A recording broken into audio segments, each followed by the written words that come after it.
Thank you, Bob, for the great introduction. The other part of that joke with the 10 CPAs is that there's 223 attorneys in Congress. So you wonder why our budget isn't fixed. I'm just kidding. I love all the attorneys out there. Great friends, great supporters. No, anyway, thank you all for having me. It's an honor to be here this morning. This is definitely, I think, the type of day the Chamber of Commerce likes. All of our friends up in the Northeast right now are certainly jealous of us down here. I talked to my team up in D.C. yesterday. It was -9 degrees and I think still 4 or 5 inches of snow. So happy to be here, happy to be home this week. It's great to be here and walking around this morning talking to everybody. A couple jokes about the bipartisan group you mentioned, and someone said, oh, were there like 4 or 5 of you in that group? You know, I wish I could stand here and tell you about, or even try to tell you all the great stories about how there is so much bipartisanship and how there are really a lot of great things going on behind the scenes. But the truth is, it's probably even worse than you read about in the newspaper, than you hear about on the news at night. One of the stories I like to tell that kind of put it into perspective for me was when I was first elected in one of the elevators, and don't really know any better. I'm the new guy in the block, freshman, and I'm sitting there in the elevator. There's another member of Congress next to me, just the two of us. I look at him, I introduce myself. How you doing, sir? I'm Patrick Murphy from Florida. I extend my hand, and he looks at me and basically turns his back and kind of looked away and just walked out of the elevator, and the door opened, didn't say a word, didn't shake my hand. I said, wow, what an environment we're in here. That's shocking to me. I can't imagine doing that. Can you imagine being in your business, in your company, and not shaking a new employee's hand? So it's become far too partisan, and that's certainly not news. What perhaps is news is the fact that there is a freshman class that was just elected to Congress that was elected on a message of bipartisanship, by and large, on a message that we must reach across the aisle. And when I was first elected to Congress, first thing they do is they say, Patrick, you're a Democrat. We're gonna put you over here in this room, and you're a Republican. We're gonna put you in that room, and you guys are gonna be separated for the first 3 weeks. I said, what in the world is that? How in the world are you supposed to get to know each other and break down those sort of artificial barriers if you don't have that basic trust? So I was lucky enough to meet a freshman Republican member of Congress from North Carolina named Robert Pittenger. And our first week, we went out and we got a coffee and we started talking. Come to find out that we agreed on probably 80% of the solutions for how to get our fiscal house in order. Kind of scratched his head and said, what in the world are they doing up there in D.C. this whole time? We just got elected and we were agreeing on 80% of what we should be doing right now? That's some starting ground. So he went out and he talked to 10 Republicans, and I went out and talked to 10 Democrats, and we started this group called United Solutions. And we ended up growing it to about 50% of the freshman class, got 35 or so members of the freshman class on board. First thing we did, try to shake things up a little bit, because as a freshman, you're meant to be seen and not heard, pretty much. And we decided we'd write a letter to Leader Nancy Pelosi, Speaker John Boehner, and the President of the United States. And we outlined what our priorities were.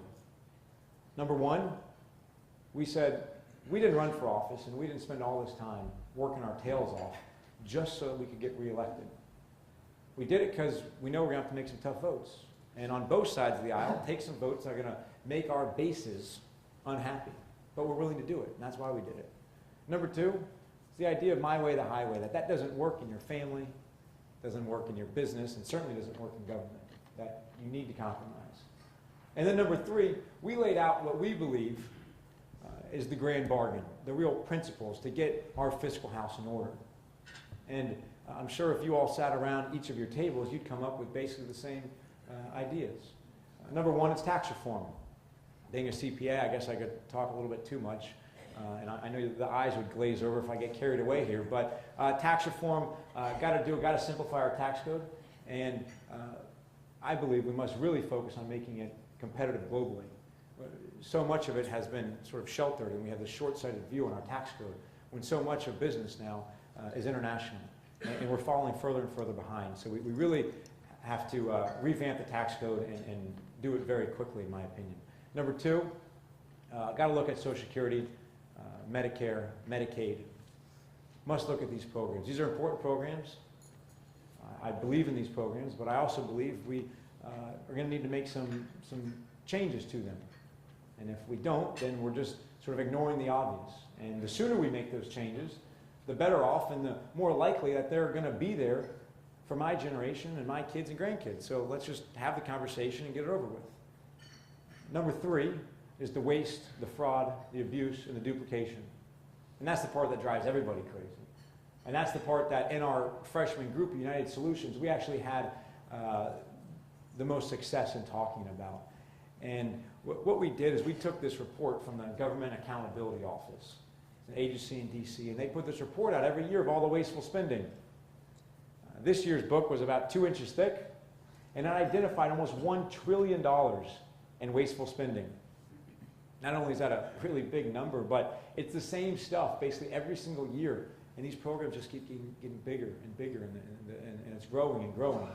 So we took a look at this, we sat around a table for about 2 weeks, and we identified $230 billion in wasteful spending in 2 weeks that we agreed on. We wrote several pieces of legislation, and we got 5 amendments passed on the House floor for about just over $50 billion of wasteful spending that we were able to eliminate from our budget. So we've made some progress on the waste cutting front. And the intent and the thinking is that if we can get some progress there, then we can open the conversation to some of the trickier issues, the Social Security and the tax reform, et cetera. And if you can get those areas, if you can get the tax reform right, if you can get the Social Security and Medicare, if you can get the waste out of the system, then you get the number 1 piece. And the number 1 most important way to reduce our debt is by reducing unemployment.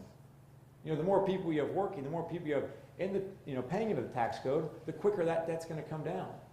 So that really has to be the focus, I believe. And one of the things that I think is particularly frustrating is that I blame our federal government for this lackluster recovery we've had.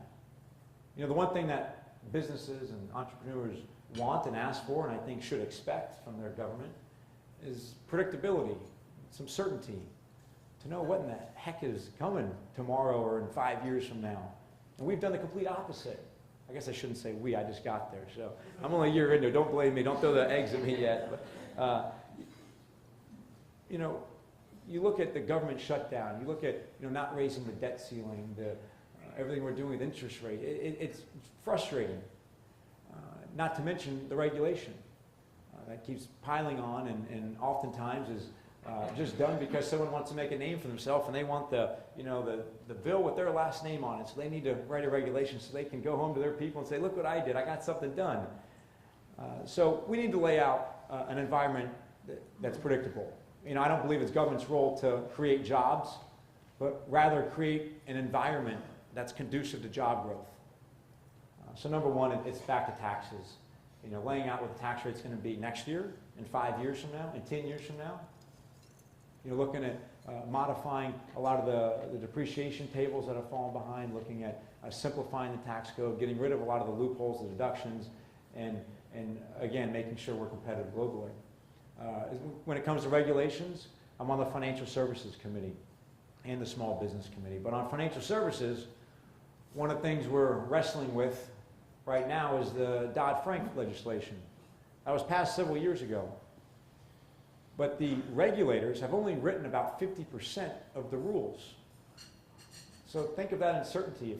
Some of you, I'm sure, are in the industry and know about it, but for those of you that aren't, imagine knowing that this bill has been passed 3-4 years now, and only 50% of it's been written, and you still don't know what's about to happen in the next 3 to 4 years with that regulation. It's really hard to go plan and go hire some people or go open a new office if you don't know what that environment's going to be like. So the government must do a much better job of getting those regulations right and doing it in a timely manner.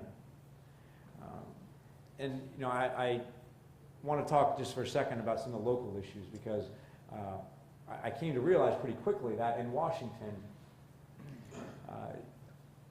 I'm in the minority party. So you only have so much say in what legislation is even brought up for a vote. And I realized very quickly that the efforts that we make and the resources that we have should really be allocated to a lot of local issues because that is where we can have a really big impact. And it doesn't mean I'm not going to keep fighting for the grand bargain and keep fighting for a lot of the reforms I think we need in D.C. But for our resources, we can go a lot further right here at home. Bob mentioned my district is North Palm Beach, Martin, and St. Lucie County. One of the biggest issues in that area, and really all of Florida, is our environment. It's a critical issue. I think a lot of us live here or have a house here because we enjoy this beautiful weather, and we want our kids and grandkids to enjoy it as well. But what's happened, especially last year, was all the rainfall we had, about 150% above average rainfall. That forced the Army Corps of Engineers to discharge a lot of water out of Lake Okeechobee. The water in my particular district, the St. Lucie River, was declared toxic in 3 different places. The kids couldn't go swimming, the charter boat fishermen couldn't go out fishing, the hotels were empty, the restaurants were empty. So you can see how the environment is so tied to the economy. And studies have shown that for every dollar spent on our local environment, it comes back 3 to 1 to the economy. So that's the argument that I've made in Washington, is that beach renourishment is critical. Protecting the Everglades is critical. Protecting our aquifers, our water supply, all of this is critical for not only, I think, our kids and our grandkids and our quality of life, but also for our economy. And we've been able to get quite a few things done. We passed the Water Resource Development Act in the House. That's a bill that's supposed to be passed every 2 years. Unfortunately, it hasn't passed in 7 years. Finally passed this Congress. There's a lot of really good projects in there to help all of Florida and especially South Florida. So optimistic that this year we will continue to see some progress to help some of the local funding, some of the beach renourishment projects I think are important to all of us. And when I talk about beach renourishment up in D.C., people don't get it. They think, oh, you just, you Floridians want to go sit on the beach and, tan or whatever, play catch or something on the beach. What's really important, and we saw this after Superstorm Sandy, New Jersey, was it's preventative. The beaches are meant to be there, and they're meant to be much wider than they are right now because that helps when the storms come through, and we have the big swells. That helps keep that water from getting into our homes or into our hotels or restaurants, etc. And for a couple dollars spent on beach renourishment, it will save that times 10 in repairs down the road. So it's important that we protect our beaches from a fiscal standpoint, I believe. Another important issue locally are senior issues. The particular district that I'm lucky to represent, it turns out has the 3rd largest amount of seniors in the country. And as Bob said, I'm the youngest member of Congress, so go figure there. I guess a lot of smart seniors in the district, I think. But a lot of what we do on a day-to-day basis is helping constituents. Maybe someone calls and a family member, or maybe a child has an issue with a government agency. We have a liaison in each of the offices with Social Security, with Medicare, Medicaid, and we can help clear up a lot of the issues that you may have. So that keeps us busy with a lot of the senior issues. Veterans is one of my top issues as well. Unfortunately, there in the budget that was recently passed, there was a provision in there that adjusted the cost of living adjustments for veterans. I didn't support that because I don't believe you should be balancing our budget on the backs of those that fought for what we have in this country. And I was able to lead a letter of the freshman class to, with Jeff Miller, the chairman of the Veterans Committee, to get that piece of the budget, to get that part removed. And they're looking for a pay for that. But one of the real issues we need to address with veterans is making sure that they have a job when they come home. Our brave young men and women go overseas and fight and come back and they've got no place to go. We must do a better job of hiring our vets, and I'm adamant about keeping a lot of the tax benefits that we have for businesses to hire vets. And we put on a big conference where we got the veterans locally, and we got the small businesses, and we connected them. And we helped a lot of the vets make sure that they do get a job here locally. And there's a lot of businesses that didn't even know about some of the tax breaks and some of the incentives there are to hire vets. So that's something that we've tried to do within our office. We recently put out a jobs plan. I don't know if we were allowed to pass it out or not today, but we put out our jobs plan, and I'll just highlight a couple of the top line issues there. And I don't want to talk too long. I'd rather get to questions. But number one, issue I think we should really be addressing and talking about is bringing back manufacturing into our country. We've seen 600,000 manufacturing jobs come back to America in the last 2 years. A big part of that is because of energy costs are finally really coming down, and we can see the light at the end of the tunnel for energy independence, thanks primarily to natural gas. But we can really make a lot of progress with manufacturing in our country, and I don't think we should rely on it for getting America back to where we were, but it can certainly fill a big void, and we can continue to be proud of America. You remember the days when things you say, made in America, made in the USA, we were proud about that. We've lost that. Everything seems to say made in China nowadays. There's a lot I think we can bring back to our country. Number two is infrastructure. I was very disappointed after the stimulus money, after the downturn, was spent. So much of that went to a few of the big banks. I think a lot more of that should have gone to infrastructure. I think that would have put people to work immediately. I think that would have been money much better spent. And one thing that I'm sort of on a high level constantly frustrated with in our government is our short-sighted approach. So much of the decisions that are made are based on politics, based on how do we get Republicans to hold the House, or how do we get Democrats to take back the House, or which president, the Republican or the Democrat, and it's all politics. I think it's incumbent and critical that government makes the investments and makes the decisions that are going to pay off in 15, 20, 30 years from now. America used to invest in itself, in areas where there was return on investment, where you had a certain amount of ROI. Areas like education, research, development, infrastructure. And those are the areas that are being cut right now in our budget. And we haven't done, I don't believe, a great job of balancing those priorities. Because when you cut from education, you cut from infrastructure, you cut from research. Yesterday I had an opportunity to speak over at Scripps. That's something we should all be proud of. The investments being made there are going to pay off in multiples down the road. That could be the next cure to a cancer. They might come up with the next drug. Some of the education we're investing in might lead to the next boom that we have. As the economy develops, we can't just rely on what got you there. You got to look at the next thing, the next Facebook, the next internet, whatever it may be. And that's going to come through education. So we must prioritize those investments and believe in ourselves, believe in our country. And the only way you do that is through bipartisanship, by talking together with the other party and coming up with those priorities and not getting caught up in the politics. I was recently ranked to be the top 5 most independent voters in the country. The only reason I got that ranking is, I think, because of the way I like to look at votes I take and bills I get on. The national party will come to you and they will give you a list of votes every day, and they'll say, here, vote yes, no, yes, no. We basically just take that and tear it up in my office. That means nothing to me, what the party tells me to do. Every vote I look at, every bill I consider getting on, I'm going to look at number one and say, what's this going to do for my district? What's it going to do for the state of Florida? What's it mean for our country? And how does it sit inside? And unfortunately, there's not enough of that independent thinking in D.C. right now. Far too many people just listen to the party chairs, and when you look at the votes, you can pretty much predict who's going to vote where.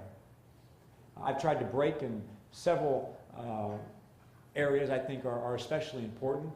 One thing that really bugged me was when we didn't have a budget. I took a vote that frustrated a lot of people in my party, but it basically said if we don't have a budget, members of Congress shouldn't get paid. That's one of our basic jobs. If we're not doing it, we shouldn't get compensated. That didn't sit well with a lot of the Democrats, a lot of my party, but I thought it was the right thing to do. Another area I've tried to really differentiate myself on was the Affordable Care Act. Truth is, we're not going backwards. It's not going to be repealed. It's here. So let's have an honest conversation about how you get it right. How do you fix it? Let's talk about the amendments and the changes that need to be made to get this right, because healthcare was broken. We have great specialists and we have great care, but it's way too expensive. 18% of GDP goes to healthcare, way more than every other developed country in the world. Things had to change. Of course, got a long way to go to get right, but I've taken quite a few votes to what I think are really going to improve the Affordable Care Act, and I think that's where the conversation really needs to go. And you name the issue, the conversation needs to go from, instead of just black and white, to let's get it right, let's fix it. But let's have that discussion. So anyway, that's my commitment to you. I will look at every issue, every vote I ever take from that independent lens and do what I think is best for this area and for the state of Florida.